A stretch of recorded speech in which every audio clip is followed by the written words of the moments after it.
What is going on, guys? It's JW Gaming here, and today we're having a look at the Scar H from Battlefield 4. This is going to be a review and best class setup, in my opinion, at this time with all the recent patch info. So, first of all, the damage model. The Scar H hits hard, but it has a lot of trade-offs with it.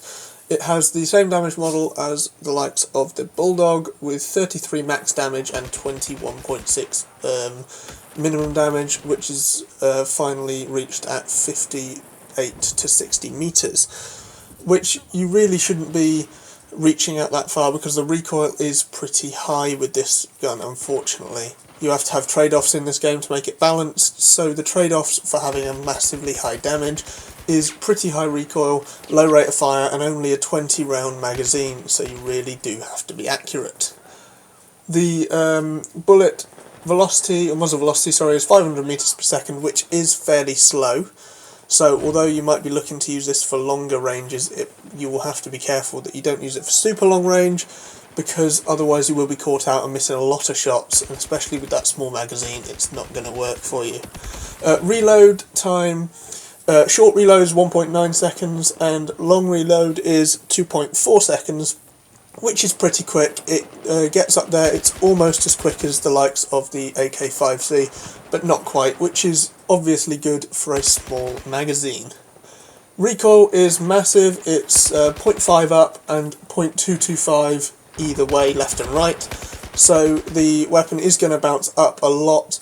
If you're on PC, that should be very easy to control, but you will have a lot of bullet bloom as well.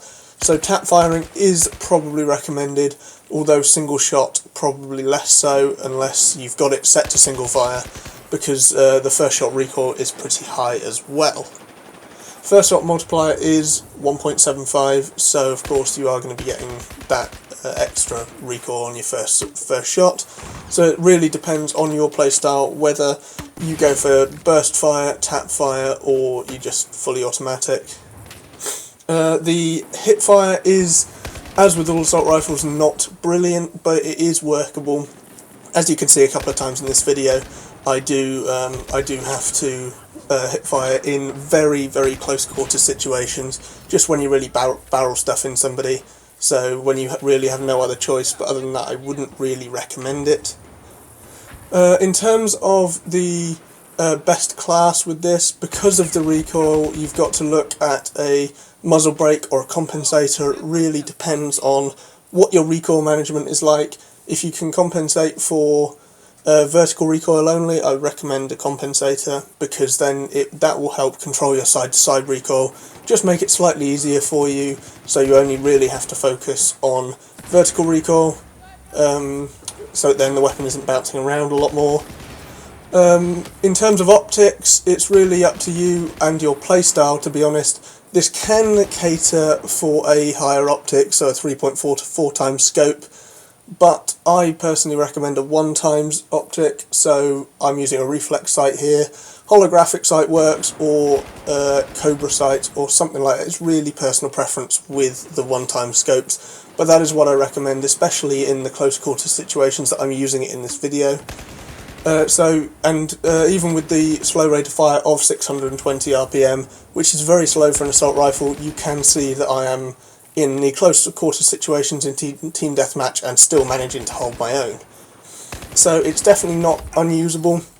In terms of grips, I think I've just got a vertical grip on here, but it really depends again on your playstyle. I think vertical grip is probably one of the best to use with this weapon. But it depends on what range you're looking for. I think vertical grip is a good mid-ground for various ranges.